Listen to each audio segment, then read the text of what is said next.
Welcome to Question Time. Tonight we are in Leeds. On tonight's panel, Jake Berry, former Minister for the Northern Powerhouse under Theresa May and Boris Johnson, now chair of the Northern Research Group of Conservative MPs, who argue the case for more influence and investment in the North. Labour's Mayor of Greater Manchester, previously a Cabinet Minister, including Health Secretary in Gordon Brown's government, Andy Burnham. Frances O'Grady, General Secretary of the Trades Union Congress for nearly 10 years and the first woman appointed to the role. Juergen Maier, industrialist, former Chief Executive of Siemens UK, Vice Chair of the Northern Powerhouse Partnership and a member of the Industrial Strategy Council, which offers impartial advice to the government. And journalist, founder chair of the Equiano Project, a debate forum focusing on race and politics, and presenter of a weekly politics programme on GB News, Inaya Folarin Iman.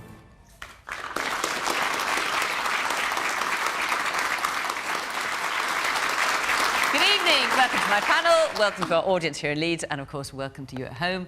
Do join in the conversation on the usual way on social media at BBC Question Time, and we'll hear what you've got to say. OK, our first question tonight is from Keith Butler.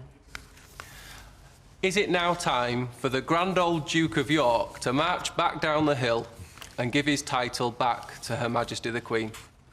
What do you think, Keith? I think he's got to. I'm a father of 2 kids living in York, originally from Leeds, and there's far better role models that we could associate with York and the county of Yorkshire. All right. Andy. Well, I can absolutely get where you're coming from, and I know it probably will be felt by a lot of people here. What I would say, though, is we should be careful to brand this the next annus horribilis for the royal family, because I heard that on the media last night, and I think in this Platinum Jubilee year, I think that wouldn't be a good way to go. But the way we can prevent that, I think, is Prince Andrew taking more responsibility for what has happened here. So let me just say 2 things about that. The money. This is a huge sum of money, according to reports, that is being paid. And the truth of the matter is, I used to have a responsibility for these things as Culture Secretary. There is a kind of blurry line between public and private funding when it comes to the royal family. I don't see how it can possibly be right that any of this comes from public funds. I think he needs to take full responsibility. Well, let me just say, first of all, Prince Andrew denies all wrongdoing and has been found guilty of nothing at this stage. He's made this settlement. We don't know how much it's for. The reports of 5 million, 12 million, we don't know. And we don't know where the money's coming from either. He has obviously settled, and he needs to take responsibility for that. And I don't see how it should fall to the public purse at all. And there needs to be transparency about that. But the second thing I would say is, I don't see how it can be left here either, because you talked about the role model angle on this. To say that going to the home and keeping an appointment with a convicted child trafficker was honourable, which is what was said. I mean, you can't leave that there. He needs to face up to this and explain, I think, his behaviour over recent times. Now, I think when the Queen did what she did... Do you think he needs to do another interview? Well, I would say so. I don't think it can be left. Do you think that would be a good idea, given how the last one went down? Well, it can't be worse than the last one, but I do think he's left questions unanswered. What I would just say finally is, clearly when the Queen took the decision a couple of weeks ago to strip her son of his titles or his royal role, that can't have been an easy decision, but I would have thought it was done with a knowledge of what was coming. And that's why I say don't let this turn into a run on the royal family or the Queen in this particular year. I would say. But also, though, I have to say that you can't just kind of leave this situation now hanging, because it will hang over the royal family this year, and I think he needs to step forward, take more responsibility for what he has done, explain the money situation, and explain how he got into a position where he was in the company of a convicted child trafficker. Juergen. Well, I mean, it's been a horrible saga, hasn't it? And it's been a terrible time for the royal family, and I do feel particularly for the Queen, and I do have a huge regard for the royal family, and it's been a particularly terrible ordeal, of course, for the victims of Epstein's horrible offences. Now, you know, I think it would have been good to have had a fair trial, but there hasn't been a trial. So I think the public will now be the jury. And it looks like, Keith, you've made your mind up. I get the feeling the audience here has made their mind up, and I suspect the City of York have made their mind up too. And maybe the best thing for Prince Andrew to do would be not to have it taken away from him, but just to voluntarily give it up in a respectful way. The man here in the front. Yes, you, sir. I think the decision to settle has been taken out of his hands. I think it's the family firm that have made the decision. OK. And the woman in the red sweater. Yeah, I think it's not logical that he's actually settled, because you don't settle if you're innocent. It's... Well, we obviously can't know that, and you know, I have to say that Prince Andrew denies all wrongdoing, and that he has made no admission of any kind of liability. So obviously there should be a trial. OK. Let's hear from this man in the front here. Now wondering where he's going to come up with £12 million. Yeah, if it indeed is 12 million, of course, we don't know. We've no idea how much money it is. Inaya? Well, I do think the principle of innocent until proven guilty is an important one. But there is a moral dimension here. We do know from what has been exposed over the last few years that he did meet up with a convicted sex offender after he was already convicted, and that raises huge questions on the whole. And I do think that there's serious questions to be asked about, you know, where the money is coming from and whether or not his position in public life stands in general. But I do think the entire trial has raised some important questions about what a lot of potential victims of sex crime have to face, having their image dragged through the mud, their entire reputation, their lives scrutinised. You can often understand why some people feel very scared to come forward and not wanting to have that kind of exposure.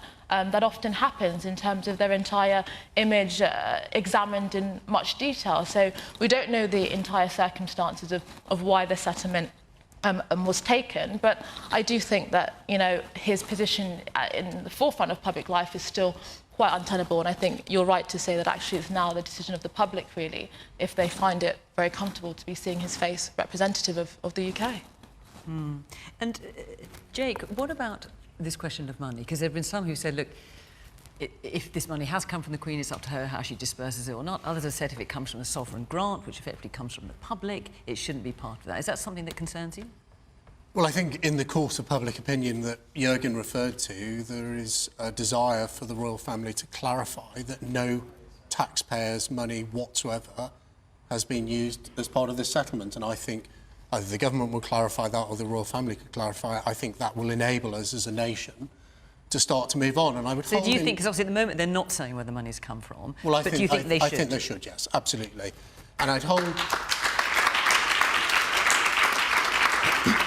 To pick up on Andy's point, I'd hold in stark contrast to the the issues surrounding Prince Andrew, who is acting as a private citizen now, the return of Her Majesty the Queen to public duties just yesterday, demonstrating 70 years service. She said, I can barely move because she's got a problem with her foot, apparently. And, you know, long may she reign. In this Platinum Jubilee year, I think she is a fantastic figurehead for our country. And it does contrast with the behaviour and the associations of Prince Andrew. OK. Man here in the blue shirt. Apart from being a member of the royal family, he was supposed to be an officer and a gentleman. He was no officer and he's certainly no gentleman. And as such, he should fall on his sword. What, and relinquish the title of Duke of York? Everything, yeah. And the man behind you in the jazzy green glasses. Thank you. The settlement keeps this out of court, but if I understand correctly, there is no gagging order. There's a gagging order perhaps for this Jubilee year, but thereafter, this lady can say whatever she wants. So is this even money well spent from his perspective? Francis. I think there's another principle that really matters in this country, and that's about equality before the law. And I have to say that I think this woman, Virginia, I think she has been incredibly brave in taking on wealth, power and privilege. That, you know, as was said, it is no easy thing. Anybody who's ever spoken to a victim of sexual assault, women or men in fact, know how hard it is for them to come and report that. To do that when you're dealing with such rich and powerful men and women, really, I think she deserves all our thanks, and I really hope that she encourages other women to step up and voice, you know, when that happens to them, because the only way we're going to stop this behaviour is when all of us speak up. Now,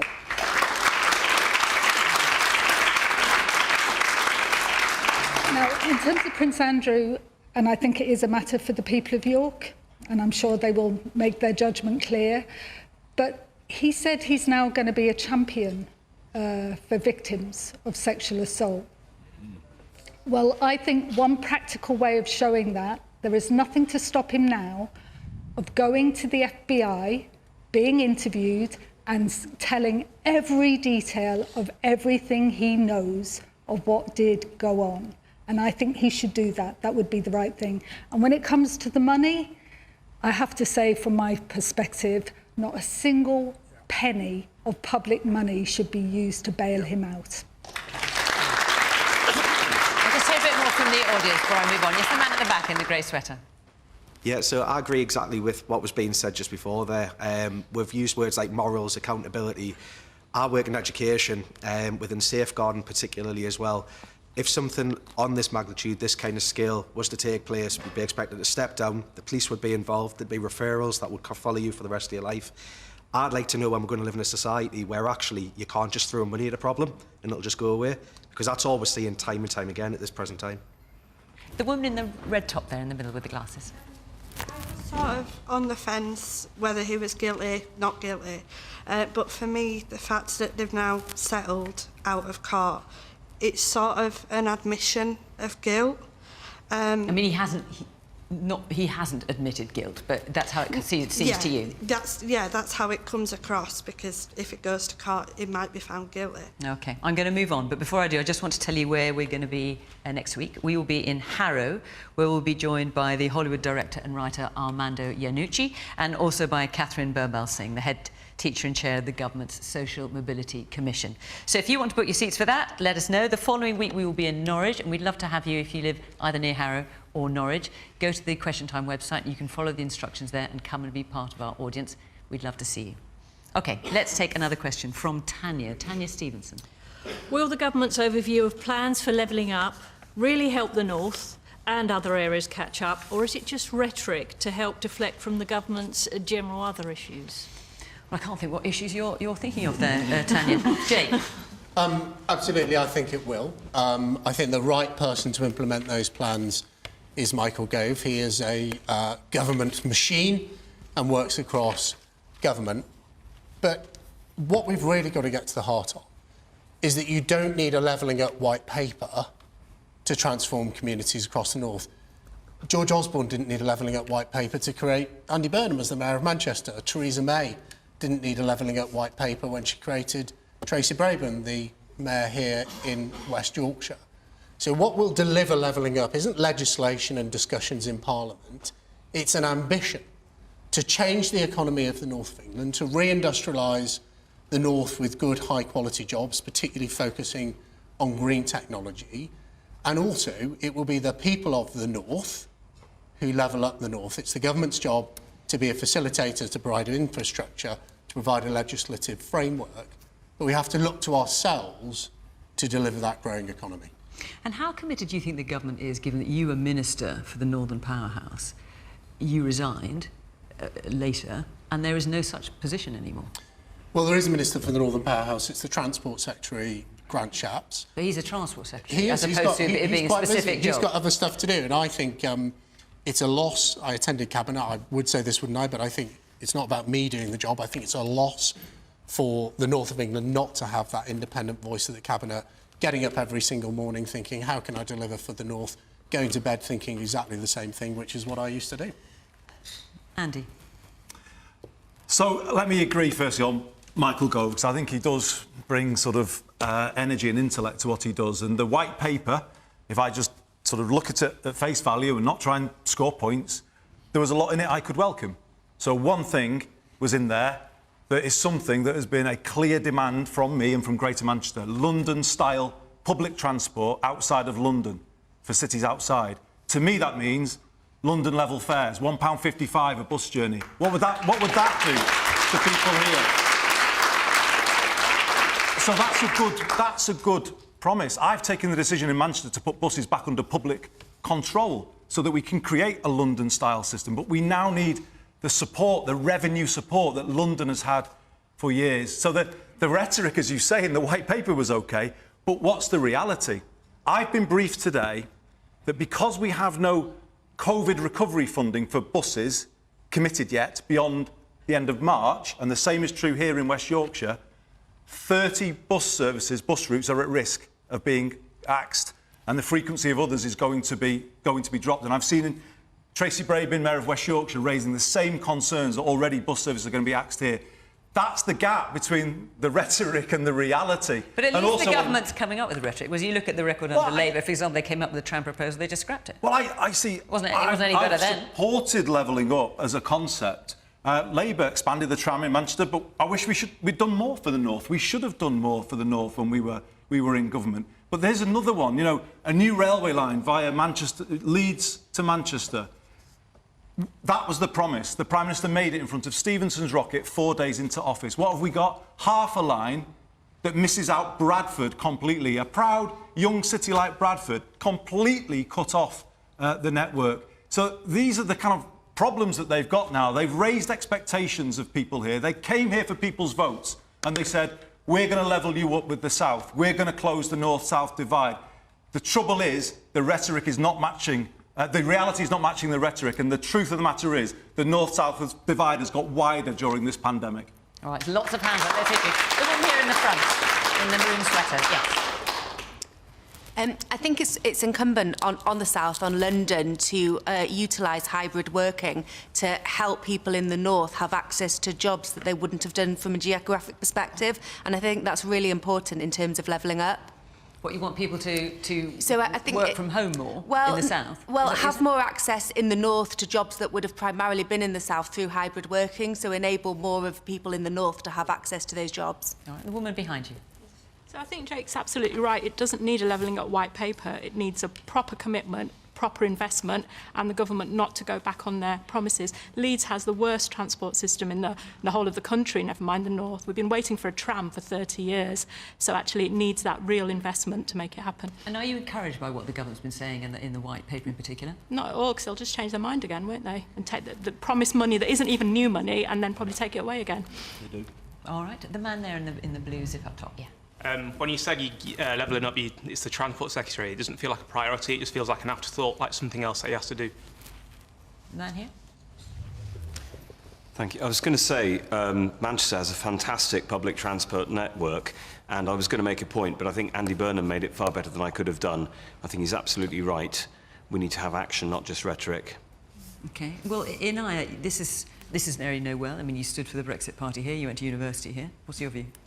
Yeah, I mean, I think a lot of people, when they think of Brexit, the failure to realise levelling up, I think a lot of people point Brexit for that. But essentially, Brexit was a constitutional question about who should govern this country. And the decision that was made in 2016 by the majority of British people was it should be the people of the United Kingdom. And I think what... I mean, Brexit's not in the question, but what we then do with that power is, to me, a question of the political class. And I think that we've had so many promises. I don't think that the mandate of an 80-seat majority in 2019 is one of the biggest, mandates that you can get in order to transform the country in a way that actually works for ordinary people. And levelling up was meant to be part of that. And undoubtedly, there's been challenges in relation to COVID and so on. But I think the British public have been incredibly forgiving. And I think that now is the time, as has been mentioned, to meet rhetoric with reality. There's so much opportunity. For example, you mentioned new green jobs, but for example, there's a moratorium on fracking, which here in Yorkshire actually can provide huge opportunity in terms of jobs and investment.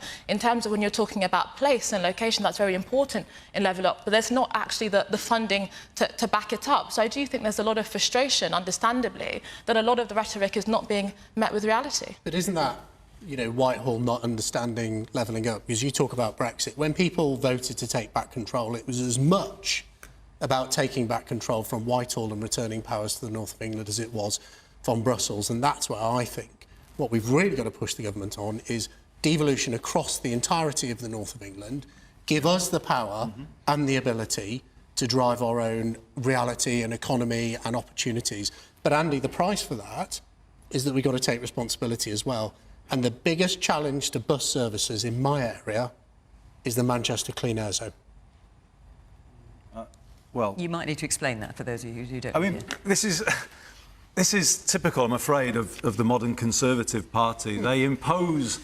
God, you seem to be in agreement just now. I Okay. agree with him on many things, but not on this. They impose something on us, as they've done on other cities, Birmingham, Bath, other places, a legal requirement on our councils to clean up the air. They don't fund it properly, exactly. You know, we're left with this legal directive, not enough funding, and then they campaign against it. Now, Let's explain, just for those who aren't familiar with it, that the Clean Air Zone would have been a charge. It's a £60 a day charge for buses, £7.50, I think, for taxis, and £10 so the for idea vans. But is, the problem with it is... It's your government's policy. Well, you designed the policy. We tried to work with the government. You created a 500 square mile clean air zone, which is going to put bus companies out of business, going to put plumbers, mobile hairdressers, taxi drivers out of business just over the border in Lancashire. This is your government's policy. Your policy is to place these directives on local councils, and we've worked in good faith to try and implement it. But I went back to your government, wait a second, and said to them, this isn't going to work because you refused a hardship fund for people on the lowest incomes, and actually there's now inflation in the vehicle market. It's not going to work. But this is the point, the dishonesty of this. It's a national government policy, and then you campaign against it. What you do is you impose housing targets on local councils, then you campaign against the green belt take at local level, your councillors. You cut councils in their budget, then you campaign against council tax rises when councils got no other choice but to do that. You impose this directive on clean air, and then you all come out saying scrap the Clean Air Zone. It's the dishonesty of the modern Conservative Party playing from the Trump handbook. An answer before I move on. Yeah, so when we're talking about honesty, the government imposed an obligation, quite correctly, on Greater Manchester to deal with air pollution. Greater Manchester authorities, in your combined authority, you instigated the policy, you've just acknowledged, to deal with air pollution. So you designed a 500 almost square mile clean air zone with no mitigation whatsoever for people to live just outside. Well, who signed that off? It was a policy designed by... The Environment Secretary. It was a policy designed by... Take responsibility for your own government's policies. Let me answer the question. It was a policy designed by your councils. Let's look how other areas have done it, Andy. Leeds... Birmingham, cleaned up where they included cars. Yeah, OK, let him answer. Leeds cleaned up air by traffic mitigation. Portsmouth, a 3-kilometre congestion zone.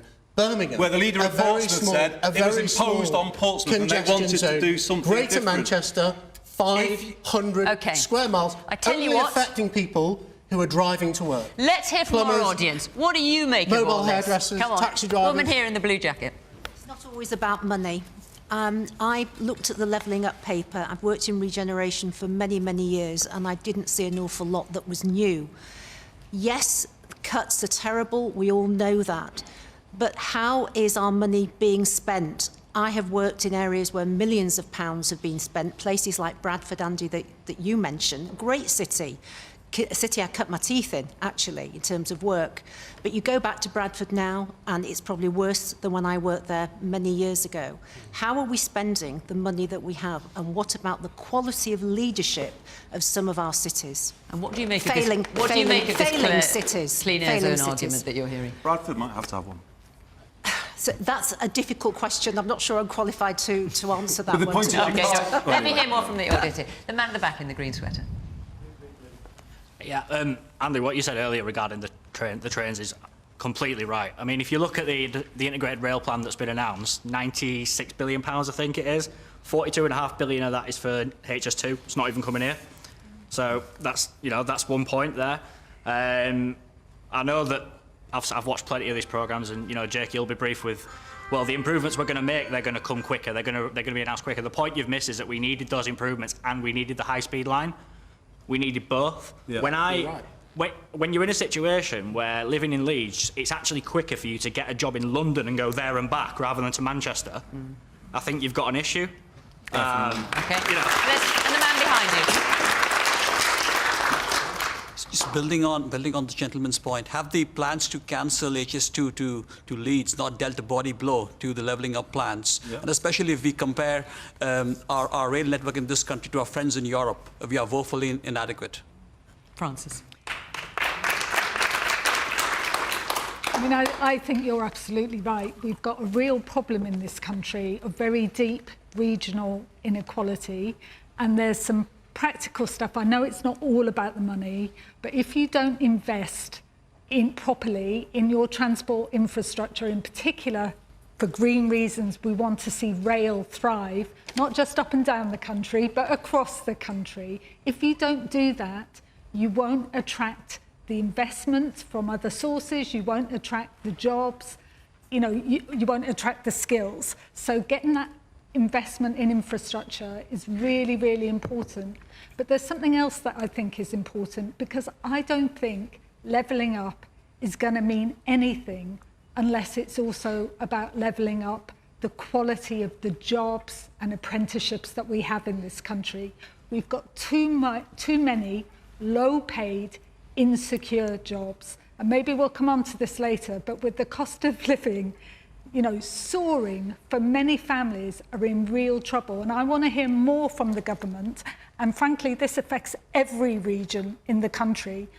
Where is the employment bill that was promised years ago? We were going to have an employment bill that would get rid of 0 hours contracts, that would get rid of bogus self-employment, that would give people a bit of dignity on the job.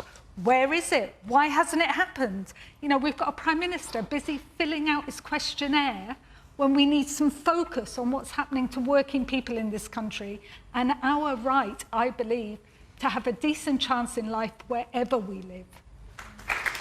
Juergen, will the government's overview of plans for levelling up really help the North and other areas catch up, or is it just rhetoric? And of course, you're proudly wearing your badge there as Vice Chair of the Northern Powerhouse Partnership. I am indeed, and I must admit, I feel like I want to start with maybe lifting the mood slightly, because I don't want our viewers here from the south thinking we're living in some grim city up here in Leeds. And in fact, I grew up here in the 70s and the 80s, and coming back here, it's such a pleasure to see what a transformed city this is and how much better it is. But of course, exactly what Francis says is right.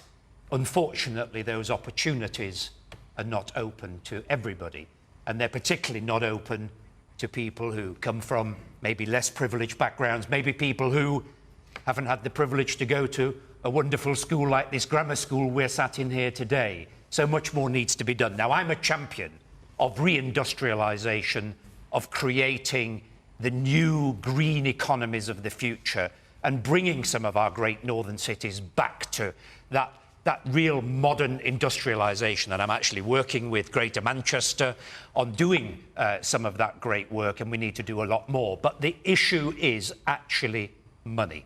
It does come down to serious money.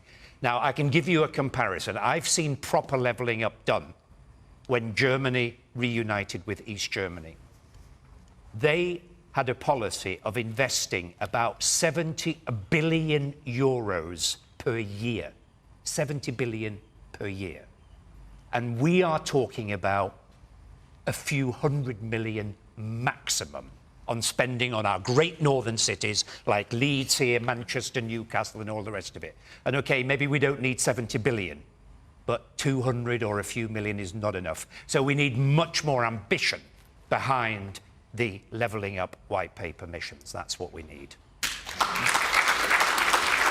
Let's take another question from Gary Kelly. Has President Putin already won? Do you think so? I think he's right in the balance, and depends very much on whether or not the West can stay excuse me, united. And I think there are cracks that are fairly obvious, which means that the balance is now swinging the wrong way. Juergen, I wanted to come to you actually first, as I know we've just heard from you, but the issues in terms of whether Putin has already won is in terms of how united the West is in its approach. Germany's taken a very different approach, for example, to the one arguably of the UK or to France. What's your view? Well, my view is that Putin most definitely hasn't won. And, you know, I very much hope he doesn't. Now, there's no question about it that Putin's strategy is and has always been to divide, particularly Europe. That has been his strategy for many, many years. Now, I personally think that some of our criticism of Europe has been unfair. I think this has actually shown Europe, and indeed the whole of NATO, a real purpose.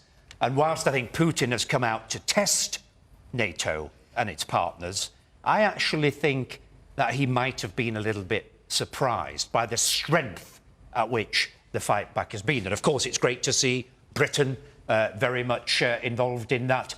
Yes, Germany has a slightly different approach. But there's no agreement on sanctions, for example, at the moment. Exactly what those sanctions should be. No, I think there are. I think that, you know, certainly the UK has made clear the sanctions, and I think Germany is very clear of its sanctions and indeed knows that there is going to be some economic pain for gas supplies. In the UK, there will be pain in terms of not having lots of Russian money investing, especially in our London city. And I think people know that that is going to be painful.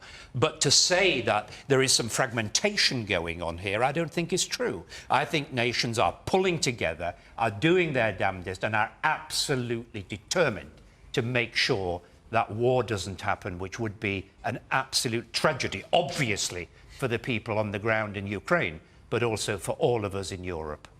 Inaya?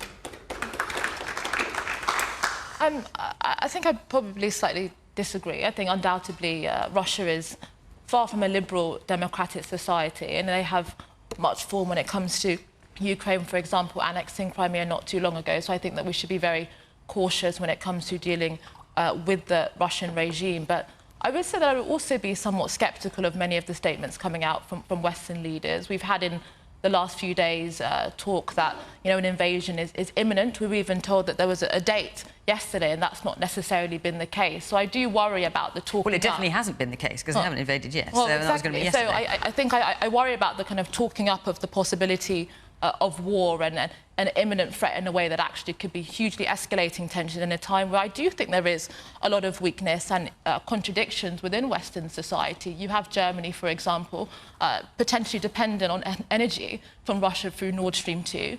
We have, for example, you know, one of our closest allies, Canada, right now, one of the most liberal, open countries actually invoking never-used-before powers in order to squash working-class organising.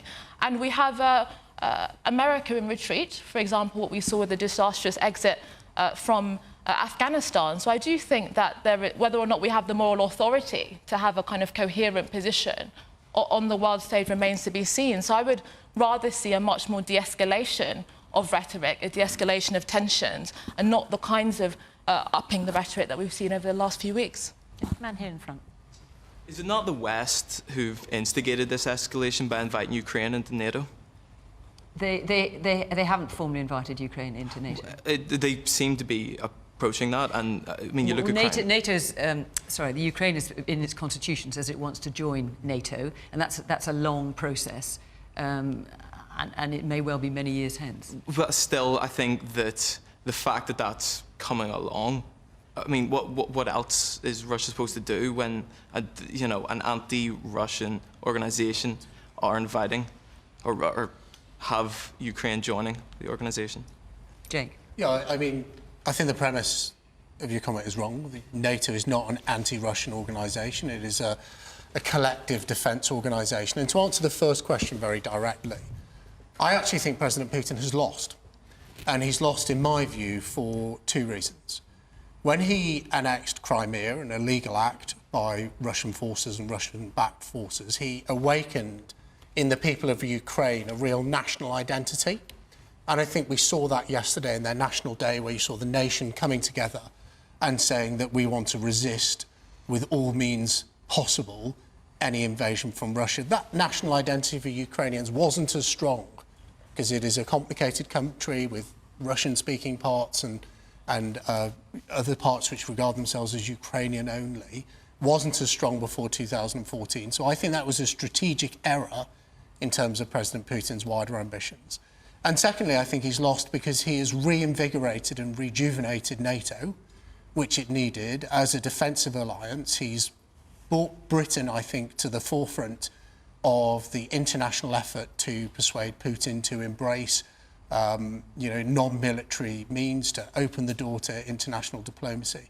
So I think in the long term, for President Putin, he has made the wrong move, and I think he will realise that. And I'm just very pleased that NATO has, after quite a long period of not being effective, become an effective defence, cooperation and collaboration force once again. Woman in the red sweater. If the UK goes ahead and places further sanctions on Russia, and then Russia decides to cut off gas supplies to Europe, could that raise energy prices even more in this country and have dire economic consequences for us? Francis. I guess, well, that has to be a big concern. And it's one of the reasons why my best hope often lies in ordinary people and talking to our friends in trade unions in Russia and Ukraine, and they both want peace and they both want governments to de-escalate, because we know that when it comes to conflict and violence, it's always ordinary people who end up paying the price one way or another. And the question in terms of, has President Putin already won? Well, having said that, I have to say that, there are some very, in my view, there have been some very dangerous men in positions of power in the world. I put Donald Trump and I put President Putin in the same category in my book. They're both nationalists, they're both disrespectful of democracy, they're both, they lie, they play games, and they rip up the rule book. And so, I think we always have to pursue every avenue, including diplomacy. I think we have to be ready to clean up the city, exactly as Juergen said. How come we're the capital of dirty Russian money in Europe? How come? David Cameron promised to clean that up. You would have thought it would have been cleaned up after the Salisbury poisonings, and yet still we've had no significant shift in terms of cleaning up the city. And I have to say, Jake, as I understand it, there are plenty of donors to the Conservative Party, including cabinet ministers, who have links and support Putin. I mean, can't we get overseas money of the wealthy out of our politics once and for all? Do you want to answer that point about Russian donations to the Conservative? I mean, it's what is it, is it 2 million, I think it is? Nearly 2 million has been given by Russian-born donors or people with business links to Russia, either to the Conservative Party or individual associations, since Boris Johnson took power. Well, look, the rules are simple, aren't they? British citizens can donate to political parties. It's a similar thing we've seen with the Labour Party and Barry Gardiner receiving donations from a British citizen who was named as allegedly working for the Chinese government. But politics actually goes beyond rules. Both of those donations, the one I've referred to and the donation you've referred to, are within the rules. Well, that was several donations, up to just under 2 million. It's also about judgment. And I think that we need politicians, when accepting money, whether political parties or individuals, need to exercise judgment. There should be no room whatsoever for Russian money in Britain. Well, hand it back. If I was in charge, I would actually. Good. Absolutely. There's no room for Russian money in British politics, and there's also no room for money coming from the Chinese state, either in British politics. So why, they may both be in compliance with the rules. Bill making it easier for wealthy donors overseas to rules. fund politics? The election bill that's before Parliament now is designed to make it easier for wealthy individuals overseas to put money into our politics. Why? Well, I don't accept that, but what I would say is we've got to go beyond the rules and expect politicians to exercise judgment. Look, it's really this simple. If you're a member of Parliament, whether you're a cabinet minister or a backbench MP, and the phone rings and it's someone holding themselves out to give you money, but they have strong links with Russia or with China or with any hostile state, my advice would be put the phone down and say no. OK. Woman at the back with the blonde hair. Do we not need to prepare? We're talking like a lot about the war on the ground in Ukraine, but do we not need to prepare if China is supporting Russia for the potential for cyber attacks by no longer purchasing Chinese IT infrastructure? Andy? Well, I mean, that is a fair point, because where does this go? I think, to pick up what Juergen said, and I think what Jake said, to be fair, the unity of the response in this instance has been good. But Jake, if you're sitting there in Ukraine tonight with your kids going to bed, you will not think that Putin has lost. Definitely not. You will be worried out of your mind, and I think we should think about those people tonight.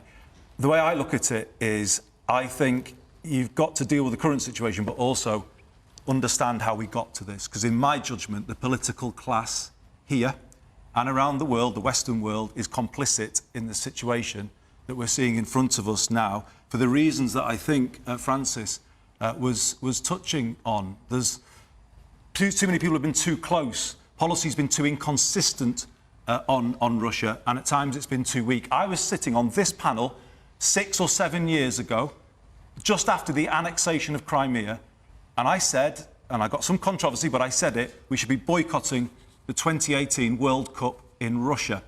And I thought at that time it was just going to have to happen. How could the world go to Russia as if nothing had happened?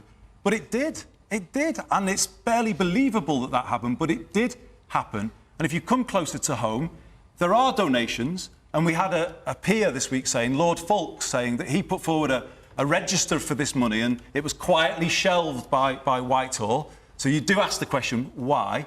But let's not make this partisan in any way.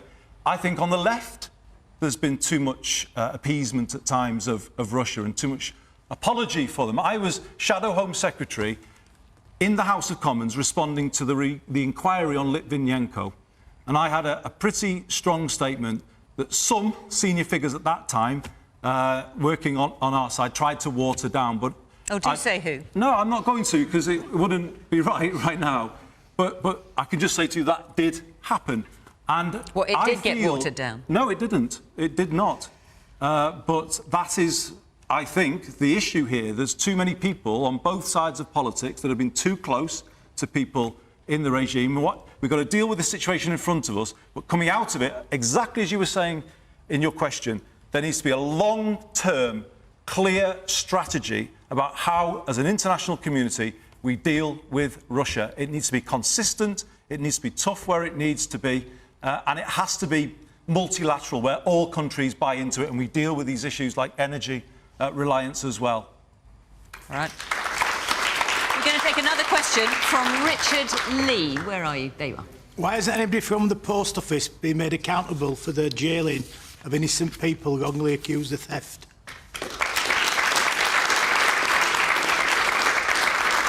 So, of course, we've got the public inquiry going on at the moment, but so far... But it's gone, the cases of the jails gone on from 2004. Exactly. So this has been going on for 20-odd years, and so far no one, either from Fujitsu, which is the company that came up with Horizon, which was the IT system, which went wrong, neither from Fujitsu nor from the Post Office has been held to account. Francis? Well, like everybody else, I've read these stories, you know, people whose lives have been turned upside down, had been ruined. You know, a woman who was pregnant, sent to jail, completely innocent, but sent to jail. You know, it kind of beggars belief. Clearly, somebody at some point has got to be held accountable for what went wrong. Somebody has to own up and, you know, be held responsible for ruining so many lives. And why do you think it's not happened so far? Because this has been going on such a long time. Well, I've been involved in a number of justice campaigns for the TUC. Andy, we were talking about Hillsborough. We were talking about the Shrewsbury campaign, the Grenfell campaign, the COVID bereaved families. And one thing that worries me, they're all very different, but the same pattern seems to be that it gets spun out, and very often the people who were looking for justice over time pass away. You know, forgive me for being cynical, but it sometimes seems like this is a deliberate strategy to take as long as possible to get people the justice they deserve. And I think it's wrong. And when you talk to families and you see what that means at a personal level, you know, it's so wrong and it needs to be put right. So, Juergen, the question is, why has no one been held accountable? I just wonder what your perspective is as the former head of Siemens UK. So there you are, in charge of a big organisation. The Post Office is a big organisation, but no one has been held accountable. How is that the case? If it was in a company that you were running, how would that work? Well, it's really hard to explain. And look, in all large organisations, and when I was chief executive of Siemens, there was 15,000 people in the workforce in the post office. It's much greater than that. And yes, you have incidents where people do some fraudulent activities. You have that in a large workforce, and therefore you have to deal with it. But when you start to have tens and then hundreds, you start to think, there's something is not right here. There just can't be that many fraudulent people in your organisation. So some alarm bell should have been ringing to say, But don't forget, they'd got a new IT system, Yeah, so they but- may have thought, now we're seeing for the first time how many people they thought were fraudulent. But not the quantum you were looking at. You know, I wouldn't have jumped to that conclusion. And I would seriously have been questioning the IT system and have been exploring that rather than drawing a conclusion. So huge mistakes were made. And I'm completely with Francis.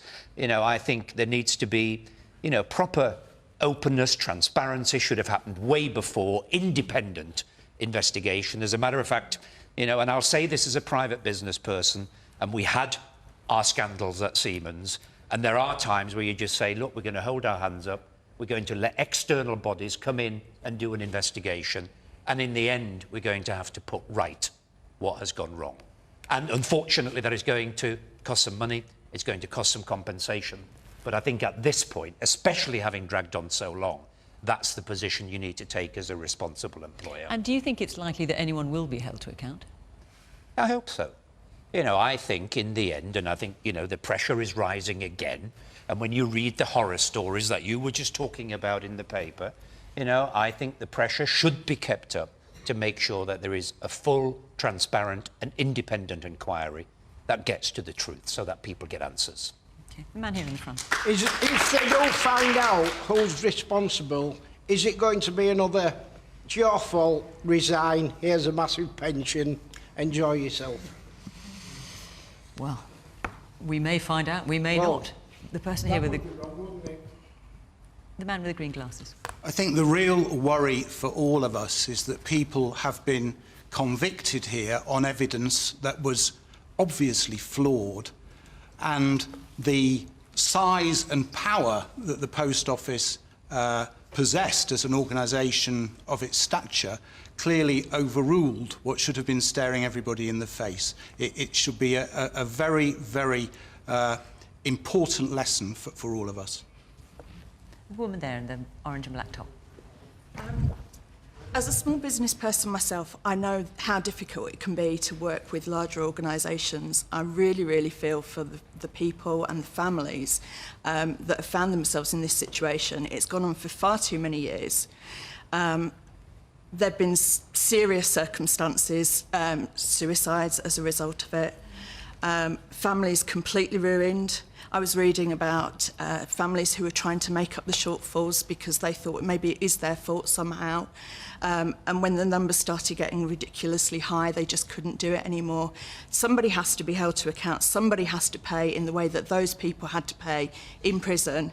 And I think that includes probably people at Fujitsu, people at the Post Office. And also, potentially, the CPS should have realised that there were an awful lot of cases relying upon the same evidence. Jake. Well, 700 people have already been found accountable for this, but they were all completely innocent. And that is an absolute scandal. And the fact that it's been allowed to go on for so many years, that was those 700 people were prosecuted between the year 2000 and 2014, and no one at the Post Office has yet been held to account, is an absolute disgrace. and it's something which we need to take action on. So let's talk about what we should see, in my opinion. I agree with Juergen. There needs to be a significant compensation for people who not only were prosecuted and criminalised, but also lost their liberty in many cases. And the first 555 people who took the post office to court, actually more went in legal fees than those people got compensation. That's completely wrong, and in fact they are going to end up getting less than the subsequent cohort of people who are going to be compensated. And they're asking the government to try and sort that out. The government has given money to the post office in order to be able to settle these things, but one thing they've said is the government could just give us these 550, an ex gratia payment to try and to make it more fair. Do you think the government should do that? I think the money should come from the post office and Fujitsu. Fujitsu created this software, and the fact that 700 people were suddenly discovered as being criminals, having been worked in the post office network for decades with not a stain on their reputation beforehand, and now not a stain afterwards, because they've all been completely exonerated and should hold their head high in public by a piece of software designed by Fujitsu. I don't see why actually the taxpayer should be forking out for a problem caused by Fujitsu. I think Fujitsu should pay up, be held accountable, and I also agree with Juergen Maier's view that we need a proper independent inquiry to make sure that this miscarriage of justice, this travesty, this disgrace against people in the post office can never happen again in any other organisation. The man at the back of the glass. Question of accountability when the rich and powerful in our country, the question of the member of royal family or the leaders in Downing Street are not being held accountable for their misdeeds or misjudgments, then how can we expect the people like Fujitsu or others to be held accountable? Andy. Well, I completely agree. Jake says it should never happen again. Of course, that's right, but it does. It does. This keeps on repeating the same pattern. The gentleman is right to say, will there be accountability? Well, I hope the inquiry gets to the truth. But all I can say, I work with the Hillsborough families, and we helped them get to the truth after 30 years. But nobody held accountable for 97 unlawful deaths in that case. One small finding against Sheffield Wednesday Football Club, but that was it. And so, can we be sure that there will be accountability? No, we can't, because history will tell you that isn't what happens. It's too hard for working people in this country to fight for justice. It takes too long. The battle takes too much out of them. They have the original injustice, and then the battle for justice after it just completely takes so much out of them. Too hard for them to get justice. It's too easy for public and private bodies to cover up. And that is just a fact, because there are so many injustices, as Francis said. So what would you do, Andy, to change that? So let me come to what I would do, because I have a very specific remedy. If something needs levelling up in this country, it's the scales of justice, because they are weighed against ordinary people, weighed against. Public bodies go to courtrooms and they hire the best QCs in the land.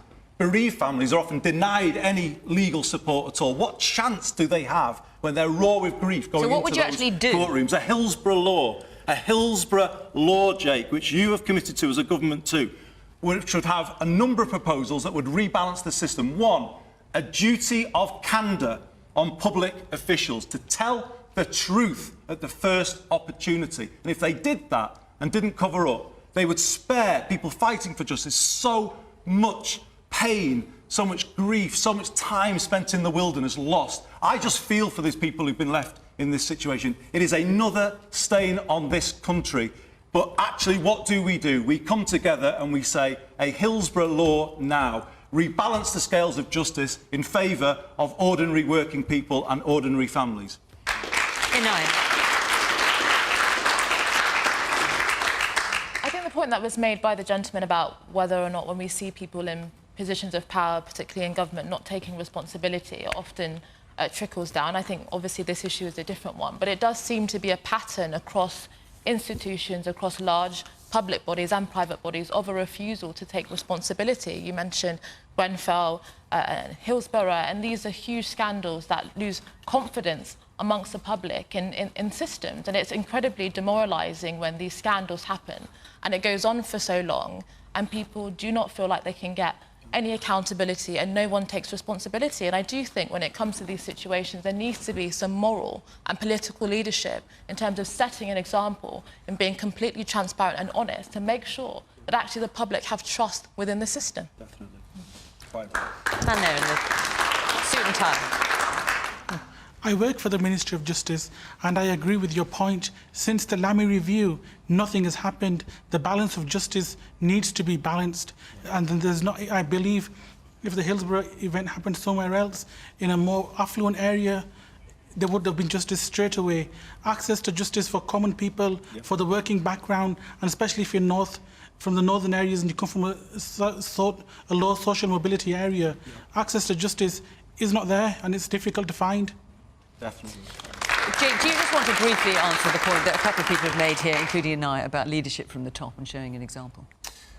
Well, I agree that there should be a duty of candour, actually, and that Hillsborough law should come forward. I'm born and bred in the city of Liverpool, and I think you're doing a brilliant job working with the families. Andy, we may be on different sides of the political fence, but you led an amazing campaign, and we finally saw justice for our home city. But the wider point about how should the system, the politicians... No, the question I asked you was picking up to on something that two people had said in the audience, plus Inaya, about leadership from the top and setting an example of transparency and candour. Well, the wider point, as I was just about to say, is that we do have to rebalance those scales of justice, and it does come all the way from the top. So I think we need a duty of candour, leadership and transparency from the top of government to the bottom of government and across society and the public sector. And do you think you're seeing that duty of transparency and candour now from the top? Well, I mean, I do think we are seeing that. I think the way that the government has come forward and the Prime Minister, guess what, with the elephant in the room, the Prime Minister has come and apologised for what took place in Downing Street during lockdown, and I think that was the right thing for him to do. We will have to wait and see what the Metropolitan Police report says, but my view is that no stone should be unturned. There should be nowhere for anyone from the Prime Minister down to hide. When you're in public life, you're subject to a higher level of scrutiny, and that's quite correct. OK. Yeah. Our hour is up, Juergen. I'm so sorry. You wanted to come in, but I'm afraid we are out of time. Thank you to the panel for coming here this evening. Thank you to all of you for coming and being part of our audience. And, of course, thank you to you at home for watching. From Leeds, from Question Time. Bye-bye.